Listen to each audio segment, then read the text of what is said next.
Trevor Ashley is a veteran of the Australian entertainment industry and the international entertainment industry, if you don't mind, has placed second or runner-up, I don't know what sounds better. Runner-up. On Queen of the Universe, the reality TV show that's better than RuPaul's Drag Race. It is. Trevor, you're an icon. Thank you. You've won Helpman Awards? I've been nominated. I've never won. I keep getting nominated and then not winning. But Always the bridesmaid. I know. Always a bride. I literally have never won anything, I feel like, ever. So yeah, it's always been like pipped at the post. Do you call yourself a drag performer? Because I would see you as a performer who does drag. I think it's probably more in that category, that I'm an actor, singer who happens to work a lot in the idiom of drag, and I love doing that. But I guess it's because when I started out sort of my professional career, I was trying to be an actor and it wasn't working, and I ended up in the pubs as a drag queen. Doing Liza Minnelli. Doing Liza and doing Shirley Bassey and all those things when I was in my 20s. Can you do Liza with an E? Yes. Liza with an E, not Liza with Lisa with an S, not... I love that song. Yeah. It's Liza with a G, not Lisa with an S. It's Lisa with an S goes nuts. So funny. So, drag. Yes. The art of drag. Australia's, I guess, Priscilla, Queen of the Desert, sort of showed that Australia had its own take on drag. Yeah, and look, Priscilla's 30 years old this year. And I remember seeing it at the movies when I was... Young. When I was young, 13, 14 years old. And I remember going and seeing that and just going, this is wild. Like, this is such a crazy industry. And if you'd have told me then that this is what I would do and end up not only being in Priscilla, the musical, but, you know, returning to that in London this year, it's just crazy to see sort of that journey and how Priscilla has been a sort of constant in my life for 30 years. Can you talk to us about the art of drag within the queer community? Look, I mean, I think we've had many roles, and the thing about drag, it's been activism, it's been the clowns that have cheered everyone up during the AIDS crisis, it's been comedy, it's been spokespeople. I think that's irreverent. It's irreverent and serious. It can be all sorts of things, and I think that certainly Sydney drag has had so many incarnations, and it is an art form. It is an absolute. It's really hard. Not everyone can do it. Not everyone's good at it, and because you are to do drag, you're combining design and costume and makeup and hair and, you know, performing live if you sing live, or miming or whatever, dance, you know, theatricality. It's so many things all in one. And I think that what makes Sydney drag so special is that it's always been production shows. It's always been well put together and you know, exceptional groups of people working together. It's a lot less solo than the rest of the world, where everyone's sort of just, this is me and I just work by myself. Whereas I think in Sydney, we certainly have always been production show oriented. So that's how Australian drag is seen. Someone explained it to me not that long ago about some of the classical things that Australian drag is known for, and it's those foam wigs that were in Priscilla. Foam headdresses, yeah. What else is, like, how else is drag in Australia perceived internationally? Look, I think it's interesting. I think that the perception changes. I don't think that the Drag Race Down Under's done any favours for Australian drag's reputation across the world. But I think a lot of people think of, you know, Barry Humphries and Dame Edna and what that sort of drag was, and how clever and irreverent that was. And you look at things like Bob Down, who I sort of consider to be a sort of drag performer in its own way, you know, in his own way. I think that we're perceived, interestingly, I think because we haven't done it the same way, we don't do it the same way as the English do it, we don't do it the same way as the Americans do it. It's a very specific Australian humour, a lot more bawdy and bold, I think. Does that go back because of our history, or what?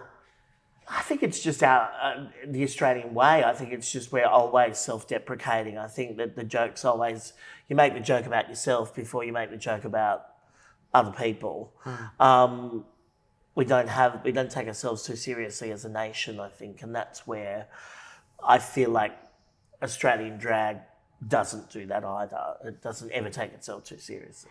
You made a point there, you referred to Barry Humphries and Dame Edna. You don't have to be queer. Or, I mean, what is queer? Queer is everything, right? But you don't have to, you could be heterosexual. I mean, he was a heterosexual man who did one of the most famous drag characters of all time. Globally. And was clever and brilliant writing and, you know, God, I saw him on Broadway. It was extraordinary. See a one-woman Dame Edna show on Broadway certainly before a lot of American queens have ever done that. So it's fascinating. Drag performance can be disarming. Yes. In the sense that it makes people relax a little bit. They're like, yep, I'm going to let you do the show, and they sort of sit back and watch. Or I think often drag is so in control generally of the room. So if you're certainly in a pub or a situation like that, you know, she's the boss. Whoever she is on stage, certainly is in control. What was your first drag name? My first drag name was Gingivitis. Terrible.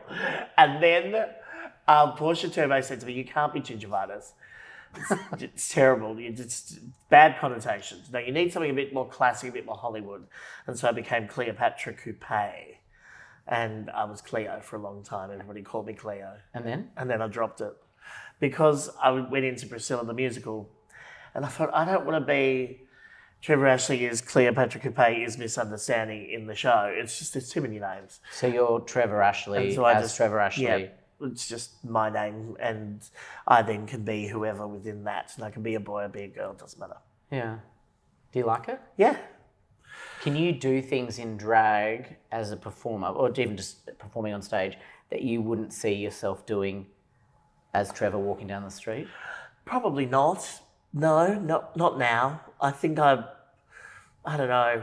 I've always been pretty fearless, and I really enjoy doing drag, but I also love performing as a male performer and just singing and acting. So for me, I mean that in the sense that when I get up in the morning, I put on this persona and I'm J-Mo, but behind closed doors, I'm, you know, an extroverted introvert. I want to just sort of chill a little bit. I might be a bit more quiet, but when I get up on stage and I MC an event or I'm talking to someone, doing a celebrity interview or something, I've got my armor on and I'm J-Mo. Yeah. Do you relate to that? No, I don't do But a lot that. of drag people do. I know a lot of people do. I'm exactly the same no matter when. Okay. It's very weird. I'm just fake. No, it's just that some people, they put the drag on, they become a different person. I don't become anybody different. It's a funny thing. I don't know why. It's just, I've always been like this. So. You grew up in Sydney? Yeah. Where? I grew up in Bexley to start with. Near where I live. Oh, there you go. I went to Sydney Tech High School. And we moved to Bardwell Valley. And then as soon as I was old enough, when I was 18, I moved straight into the city. I was out. Back then, yeah, Bardwell Valley was the sticks. Yeah. And being gay in that area. Well, it wasn't exactly pleasant. It was interesting. Like my high school being an all-boys high school was sort of intrinsically homophobic. But there were a couple of people that did come out when I was at high school in our last couple of years, sort of in the late 90s there. And it didn't have as bad a reaction as I thought it might. But I mean, I was bullied at the beginning of high school, but I think after a while, someone was like, "Oh, this is Trevor again." Just he's a musical being theatre camp, guy. you know. So it just sort of didn't really matter. But I never sort of came out at high school. It was just still too terrifying. So how did you come out? Oh, I don't know. I just left home, and once that happened, you know, it was fine. I was living by myself and having a great life and going out and seeing drag shows. And so it wasn't like a traumatic experience for you? No. Once I sort of let it go, I mean, I went to New York when I was 20 and for 3 months to experience it. And, I think there's some things that I look back on and I go, God, Trevor, how did you do that? You were 20. I started drag when I was 21. I was working 6 nights a week. I'm like, I don't know any 21-year-old drag queens now who are working like I worked back then. It's quite crazy. There's just things like that I go, in what world did you think at 20 years old you could go and do your own cabaret show in New York and you just went and did that? Was it safe? Huh? Was it safe? I mean, it was I'm sex, sure it drugs, and wasn't. rock and roll. I don't know. It was full on. I wasn't even old enough to drink in a bar. So it was weird. I just went and I kept just going and seeing friends who were there and, I just wanted to try something and be brave and go and leave the country. And so I did. But then 9/11 happened. I was going to move to New York and 9/11 happened. And all my friends said, don't come now. And you didn't. And then I didn't. And you became a big deal in your home It country. was just big, yes. Did you have any mentors through your performance?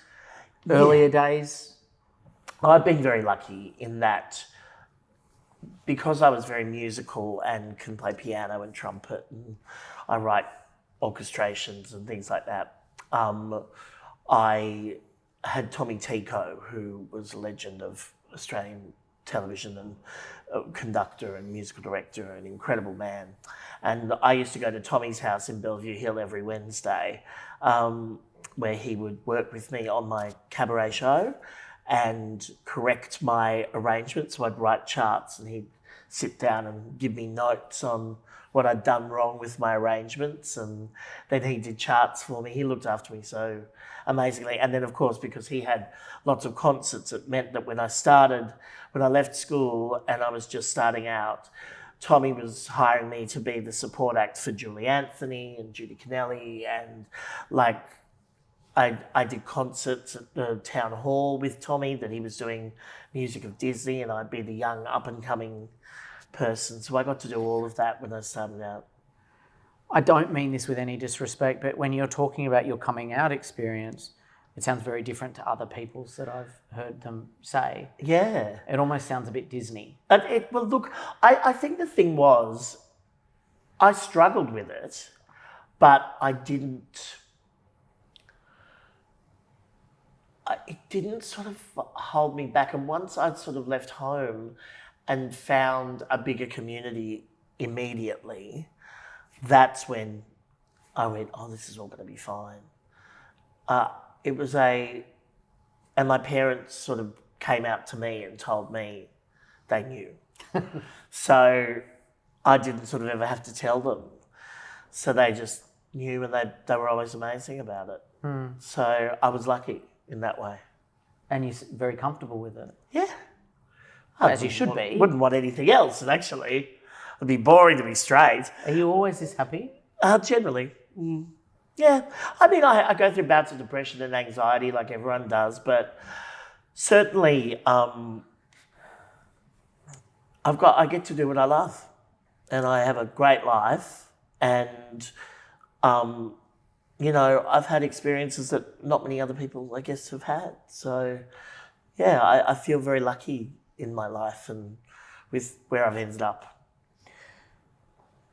You've grown up in Sydney. You live in the sort of bubble of that world, but there are places in Australia that, other young people couldn't be themselves. Absolutely not. You were on a TV show that I loved. It was at Royal Flying Doctor Service, and you play a drag queen in that. Yeah. And you're in Burke or wherever it is. Broken Hill. Broken Hill. And I went and shot a pilot recently in Kalgoorlie. That was terrifying. How? It's just that I felt uncomfortable being in drag in that place. That was a bit scary. When you feel uncomfortable, what do you feel? Oh, I try and take myself out of the situation as quickly as possible, basically. I get very nervous if I feel danger in that way. And I think, drag's interesting because you can be it can be a suit of armour, but it can also be A target. incredibly, scary. And obviously I've had situations where that's happened, certainly when I was younger and working Oxford Street and everything, and sometimes you'd be by yourself in full drag, walking home or whatever, and there's been some hairy moments. What was the hairiest moment? Oh, look, I got bashed on my way home from a friend's house. I wasn't in drag that night, but I got bashed, and he stamped on my head. So I was on the ground and he was stamping on my head and I was screaming. And they said that if he'd stamped on it a couple more times, it would have broken my skull and I'd be dead. So that happened to me when I was 30, just before I went and did. You say that so matter of fact, and I've been bashed myself by a bouncer at a club on Oxford Street. Wow. And it stays with you. Yeah. So you carry that with you. I carry it with me. Yeah. You go to Kalgoorlie now and you feel unsafe. Yeah. What does that say? Look, I mean... And yet you're smiling and bubbly and deliciously gorgeous. Look, I think because I met all the queer people in Kalgoorlie and got to chat with them, and they've got a great amateur theatre scene, and they're, putting on shows together, and they have friends who are... they have a nice little community there, and you sort of go, oh, wow, so if all of them can deal with it, there shouldn't be a reason why I can't. So, thinking of what you said about Kalgoorlie, it is almost like that scene in Priscilla. It is. And there are places in this country and all around the world. Yeah. There are places in the world where you will be killed if you're gay. Yeah, absolutely. And I mean, there's places in America I wouldn't go, like that I would be like, nope, not going down there. But, it's fascinating because I've done drag in Florida, for fuck's sake. And, in retirement villages. Donald Trump does drag every day, doesn't he? Yes, it's like that. I feel, it's fascinating. It is. And I mean, but then there's amazing things that have happened that I didn't know whether I'd ever see in my lifetime. So I don't think we'd have gay marriage or anything like that. All those sort of things make me have hope. And then at the same time, they repeal Roe versus Wade in America and I go, oh, we're all fucked again. So who knows? Marriage equality for me gave me a sense of finally validation, and it's not illegal. Whereas before that, it was you were other, and legally you weren't the same. Yeah. And for me, when marriage equality happened, it gave me this I breathed a sigh of relief. Yeah, it was an amazing day. I was years and time since. I feel no matter what anyone says to me about being a faggot or a poofta or a queer or whatever you want to say, however you want to say it, I am the same. My rights are the same, mostly. Yeah. Mostly. There's still things that they're not. There are still things that there's prejudice, but I mean, I think a lot of people live with that in their everyday lives. The 78ers, back then, and I'm thinking, I was just in San Francisco a few weeks ago, and the drag performers and the trans people were the ones fighting the fight. Yeah, yeah. Ahead of anyone else. Absolutely. Where do you think they found that strength, and how come that was the case? I do think we find strength in community. I think that's why I loved when I started working in drag and actually got to meet and work with other drag performers and work at the pubs with Mitzi and the girls, and then Mitz got me involved in Acon and got me involved in Mardi Gras and all of those sort of things. I felt strength in community then, of being able to volunteer and being able to help less fortunate and help,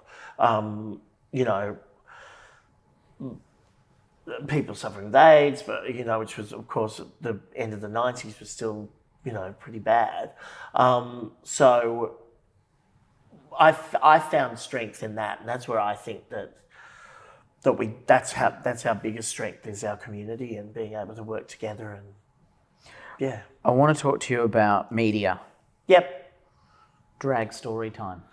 Oh yeah. Thoughts? Oh, look, I mean, I think it's great. I think good. Go tell a story to kids. I think but I mean, I feel like there's a drag queen telling stories to children is about as threatening as Humphrey v. Bear. I just don't see it. It's almost the same thing. It's like a suit character. You're just all dressed up in a costume. It doesn't really matter about the gender or whatever of that. I think, it's great for kids these days because they are growing up with things like RuPaul's Drag Race on television in prime time, and they have become celebrities now. Whereas, certainly when I started out, that wasn't the case, and it has only really been the case for the last few years. So I feel like that idea that drag is so mainstream and so normalised now that it's a good thing. I think it's great for people to think that they might have an option there as a career choice or as a Or it's just fun. or just for fun, It's pantomime. just to come and watch. There's sectors of the community. You mentioned Roe v. Wade in the US. There are sectors of the community that say that drag is sexualised and that is bad to do that in front of children. Yeah, but I don't agree because I think look, drag can be sexualised, of course it can, but there's nobody that I would know of any of my friends who do drag that would ever go to a drag story time and read, Lady Chatterley's Lover to the kids. It's not, or whatever, 50 Shades of Grey read to children by a drag queen. Yeah, maybe we might not be into that, but I wouldn't see anybody And do whoop. that. And I smacked him on his asshole. That'd be funny. Are you angry at that backlash then and the media coverage of drag performers and the performance art? And also, and I know drag performance and trans are very different. Yeah. But they often get lumped in together because people get confused and Yeah. Look, I mean, I do get annoyed that it gets beaten up, but I'm more annoyed at, these religious groups and stuff who I think are indoctrinating children into something that's can be far more damaging than just a man in a frock telling a story, So in my head, that sort of, I don't believe in religion or anything like that. So I feel that it's been the most damaging thing to most people in the world. So I sort of hope that, that we all just get to continue to do what we do and it doesn't become something where, we lose our sense of humour and our sense of entertainment. things get weaponised, don't they? Yeah, absolutely. Always. But I find that, that certainly things like that, drag story time, it sort of has just become like one of those hot button issues that people like to get outraged by, but it's not really. It's pretty harmless. It's not. Qtopia Sydney. Yes. It's the biggest footprint of anything like it in the world. It's the first of its kind in Australia. Yeah. What does that space mean to you? Because when you and I came out at 17, I'm a couple of years older than you. I didn't know. I thought I'd die of AIDS. Yeah, it was a very unknowing time.